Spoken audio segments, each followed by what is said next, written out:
ketemu lagi di channelnya Irma Safitri. Kali ini kita akan membahas larutan penyangga.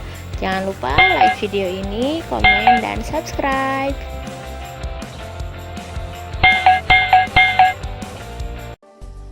Pada kesempatan kali ini kita akan membahas mengenai larutan penyangga.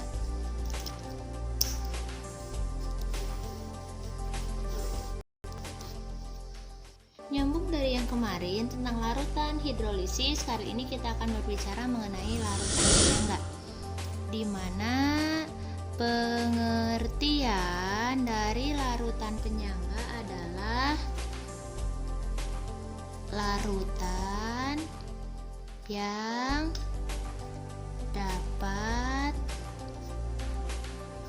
mempertahankan pH jika ditambahkan sedikit asam atau H+, sedikit basa atau OH-, dan sedikit air. Untuk penggolongannya nanti akan ada dua jenis larutan penyangga ya. Yang pertama itu adalah penyangga asam atau larutan penyangga yang berbahan dasar asam. Dan yang kedua itu adalah larutan penyangga basa, atau ini adalah larutan penyangga yang berbahan dasar basa. Kalau ada pertanyaan, asam yang seperti apa atau basa yang seperti apa yang bisa menjadi bahan dasar larutan penyangga? Jawabannya adalah harus yang lemah, baik itu asam lemah ataupun basa lemah. Dalam penggunaannya, nanti larutan penyangga bisa digunakan dalam sistem metabolisme tubuh, di mana ada yang namanya larutan intrasel atau yang berada di dalam sel yang terdiri dari yaitu senyawa H2PO4- dan HPO4-2-.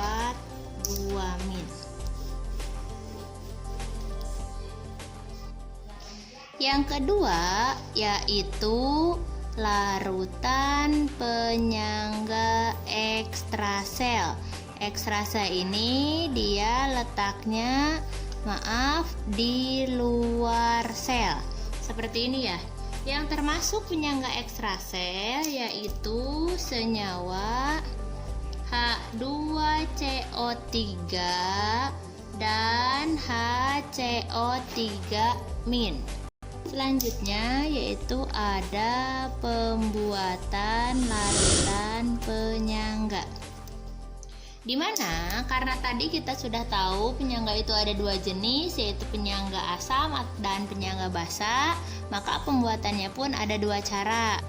Untuk yang pertama yaitu penyangga asam, dimana untuk pembuatannya bisa dari asam lemah ya, ketemu dengan garamnya, atau bisa juga asam lemah ketemu dengan basa konjugasinya. Nah, karena dia merupakan penyangga asam, maka nanti dia juga akan bersifat asam. Sehingga kalau ditanyakan pH-nya, maka pH-nya sama dengan konsentrasi H+ sama dengan Ka kali mol asam per mol garamnya. Nah, seperti ini. Untuk yang kedua, ini merupakan penyangga basa. Di mana penyangga basa itu bisa dibuat dari basa lemah dan garamnya, atau bisa juga dikatakan sebagai pasangan basa lemah dan asam konjugasinya. Karena dia merupakan larutan penyangga yang bersifat basa, maka rumusnya konsentrasi OH- sama dengan Kb kali mol basa per mol garam. Seperti ini. Nah, jadi nanti jangan sampai tertukar antara penyangga asam dengan penyangga basa. Oke, saya punya contoh soal di sini. Sebanyak 50 ml larutan CH3COOH 0,1 M dengan Ka 2 kali 10 pangkat min 5 dicampurkan dengan 100 ml larutan CH3CONa 0,1 M. Hitung pH larutan tersebut.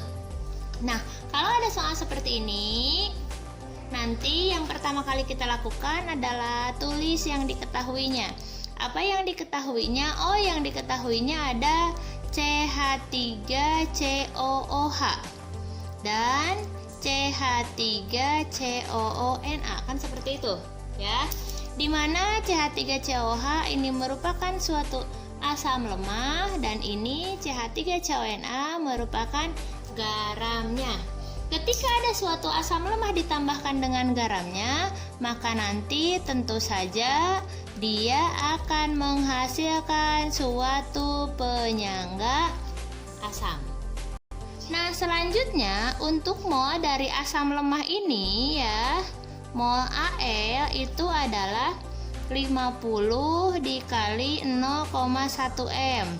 Ketemu 50 ml ini ya, ketemu 5 milimol.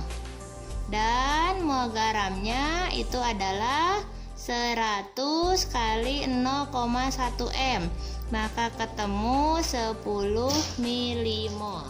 Dari data yang sudah diketahui, karena ini yang ditanyakannya adalah pH, maka kita masukkan ke rumus konsentrasi H+ sama dengan Ka kali mol asam per mol garam. Maka kita masukkan, saya punya nilai Ka di sini 2 kali 10 pangkat min 5 dikali mol asamnya sebanyak 5 milimol dan mol basanya sebanyak 10 milimol.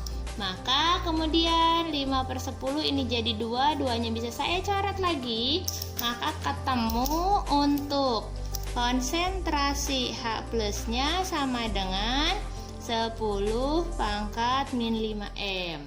Karena H+-nya ketemu 10 pangkat min 5 M, maka pH sama dengan min log konsentrasi H+. Ya, H+-nya adalah 10 pangkat min 5.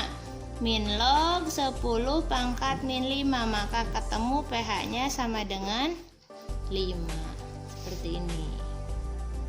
Oke, untuk soal nomor 2, saya punya sebanyak 25 ml larutan NH4OH 0,1 M dengan Kb NH4OH yaitu 10 pangkat min 5 dicampurkan dengan 25 ml larutan NH42SO4 0,05 M. Tentukan pH larutan tersebut. Nah, yang pertama kali saya lakukan, tentu saja saya akan mengelompokkan mana yang termasuk yang lemah dan mana yang termasuk garamnya. Nah, ini ada NH4OH ketemu dengan NH42SO4 seperti ini. Maka nanti NH4OH Bl atau basa lemah karena dia ada Kb-nya ya. Dan ini dia adalah garamnya. Nah, nanti kita cari molnya di mana mol Bl sama dengan ini ya, 25 kali 0,1 M, maka nanti akan ketemu 2,5 milimol. Dan mol garamnya, ingat karena di sini jumlah NH42-nya ada 2, maka dituliskan ya, 2-nya hitung ya, 2 kali seperti itu. Ininya 25 kali 0,05, maka nanti hasilnya akan ketemu 2,5 milimol. Nah, karena di sini senyawanya terdiri dari basa lemah dan garamnya, maka dia termasuk penyangga basa. Dan kalau penyangga basa, rumusnya konsentrasi OH- sama dengan Kb kali mol basa per mol garam. Kita masukkan data Kb-nya yaitu 10 pangkat min 5, mol basanya yaitu yang ini 2,5 milimol, dan mol garamnya pun sama 2,5 milimol. Oke adik-adik, yang harus diingat adalah kalau nanti di sini satuannya adalah milimol, maka harus milimol semua.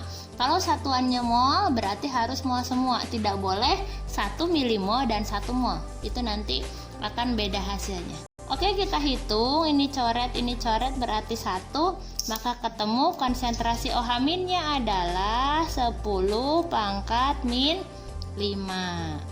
Nah, karena konsentrasi OH-nya 10 pangkat min 5 molar, kita akan ketemu pOH sama dengan min log konsentrasi OH- atau min log 10 pangkat min 5. Maka ketemu nanti ya, kalau untuk pOH-nya sama dengan 5. Tapi ini belum selesai karena yang dicari adalah pH. Maka ingat pH sama dengan 14 min pOH. Rumus ini selalu dipakai ya untuk kita menghitung pH suatu larutan basa.